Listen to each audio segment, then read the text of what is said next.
बिस्मिल्लाहिर्रहमानिर्रहीम, अस्सलाम वालेकुम नाज़रीन। आप यूट्यूब चैनल देख रहे हैं, मैं इमरान खान हूं। कुछ लोगों ने मेरे पिछले वीलॉग के ऊपर एक सवाल उठाया कि कब जनरल रिटायर कमर जावेद बाजवा ने मजम्मत की थी रशिया की जब उन्होंने यूक्रेन पे अटैक किया था। देखिए, मैंने ये बात आपको क्लियरली की कि पाकिस्तान की रियासत की ये पॉलिसी बनी थी। वजीर आजम, वजीर खारजा, वजीर दाखिला, आर्मी चीफ, DGISI और बाकी सब लोग बैठे थे और सेक्रेटरी खारजा भी थे, कुछ रिटायर अफसरान भी बुलाए गए थे और यह तय हुआ था कि पाकिस्तान रूस और यूक्रेन के मामले के अंदर न्यूट्रल रहेगा, इसके अंदर किसी की साइड नहीं लेगा, जैसे इंडिया कर रहा है, जैसे बाकी मुल्क कर रहे हैं। तो पाकिस्तान ने न्यूट्रलिटी का एक ऑप्शन अडॉप्ट किया था, लेकिन रियासत की एक पॉलिसी बनी, उसकी खिलाफवर्जी कर दी जनरल रिटायर कमर जावेद बाजवा ने। और वो जो उन्होंने खिलाफवर्जी की, अब उसके ऊपर उनके इदारे के अंदर इंक्वायरी उस वक्त होनी चाहिए थी, अब भी होनी चाहिए।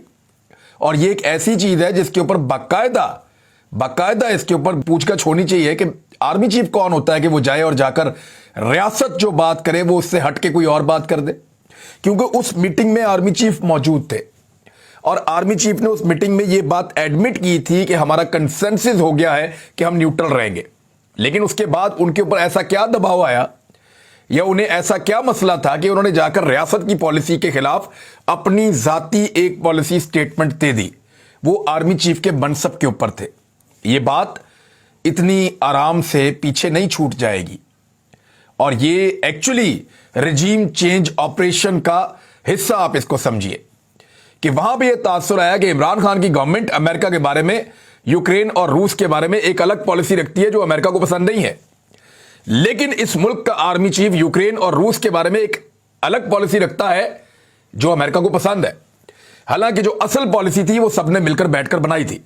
सबूत के तौर पे मैं आपको वॉइस ऑफ अमेरिका का ये पेज दिखा रहा हूं, इसको आप देख लीजिए। वॉइस ऑफ अमेरिका का ये पेज है, इस पे लिखा है कि Pakistan army chief blasts Russia's aggression against Ukraine.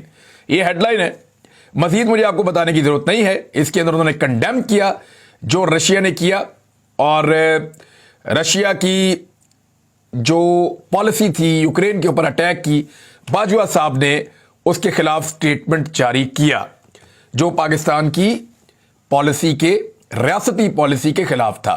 अब इसके ऊपर जो है वो इमरान खान साहब को उस वक्त एक्शन लेना चाहिए था, उन्होंने नहीं लिया। वो खुद रेजीम चेंज की तरफ फंसे हुए थे और बहुत सारी चीजों का उन दिनों में सामना कर रहे थे। मैं आपको तारीख भी बता देता हूं ताकि आपको याद रहे। ये जो तारीख इसके नीचे लिखी हुई है, एक तो ऊपर लिखी हुई है 2 अप्रैल 2022। 2 अप्रैल 2022 को 9:31 में सुबह जो है ये खबर वहां पे शाया हुई है और इस खबर की तफसीलात भी मौजूद हैं। आप देखना चाहें तो वॉइस ऑफ अमेरिका के पेज पे जाके देख सकते हैं। ये खबर मैं आपको दिखा भी रहा हूं, इसका लिंक यहां से आप इसको देख लें। एक तो चीज ये बड़ी क्लियर है। दूसरी बात यह है कि इंतखाबात ऐसे गले पड़े हैं कि उसके आगे आगे सब भाग रहे हैं। यानी इमरान खान साहब इंतखाबात के लिए पीछे पीछे भाग रहे हैं और बाकी सारे आगे भाग रहे हैं। आज भी इंतखाबात की तारीख का फैसला नहीं हो पाया। PMLN 2 हिस्सों में डिवाइड होगी इंतखाबात को लेकर। राणा सनाउल्लाह, मरियम नवाज और नवाज शरीफ वाला जो एक पूरा ग्रुप है वो इलेक्शन में बिल्कुल नहीं जाना चाहता। वो पंजाब में और खैबर पख्तूनख्वा में इलेक्शन नहीं करवाना चाहते, जबकि शाहिद खाकान अब्बासी और उनकी तरह के कुछ पुराने रहनुमा जो हैं PMLN के, वो ये कहते हैं कि इलेक्शन में जाना चाहिए। जीत और हार जो है वो इलेक्शन का हिस्सा है। आप कभी जीतते हैं, कभी हारते हैं। आपने एस्टेब्लिशमेंट की गुलामी की, आपने बूट पॉलिश किए और आपने धोखे के साथ इक्तदार लिया। इसकी सजा आपको अगले इंतखाबात में मिलनी थी। अच्छी बात यह है कि पाकिस्तान की कौम में चोर हो गई है। अगर कल को कोई और पॉलिटिकल पार्टी एस्टेब्लिशमेंट के साथ मिलकर बंद कमरों के अंदर कोई 2 नंबरी करती है तो लोग उसके भी खिलाफ हो जाएंगे और उसको भी वोट नहीं डालेंगे और उसको अगले इंतखाबात के अंदर सजा भुगतनी पड़ेगी। अब जो भी पार्टी एस्टेब्लिशमेंट का पपेट बनेगी या कठपुतली बनेगी एस्टेब्लिशमेंट के लिए, उस पार्टी को अगले इंतखाबात में कम से कम एक आध दफा तो सजा काटनी पड़ेगी। अब सजा काटने की बारी जो है वो PDM की जमातों की है। पाकिस्तान पीपल्स पार्टी अपने आप को इससे अलग और बाहर रखना चाहती है। PMLN के अंदर डिवाइड जो है वो बड़ी क्लियर होती चली जा रही है। लेकिन गवर्नर पंजाब पूरी तरह से जो मरियम नवाज पार्टी है उसके कंट्रोल में है, क्योंकि ये ओहदा नवाज शरीफ साहब के कहने के ऊपर दिया गया था। अब बलीगुर रहमान साहब ने सेक्रेटरी इलेक्शन कमीशन की सरबराही में जो वफद आया था उससे उन्होंने मुलाकात की है और एक इजलास हुआ।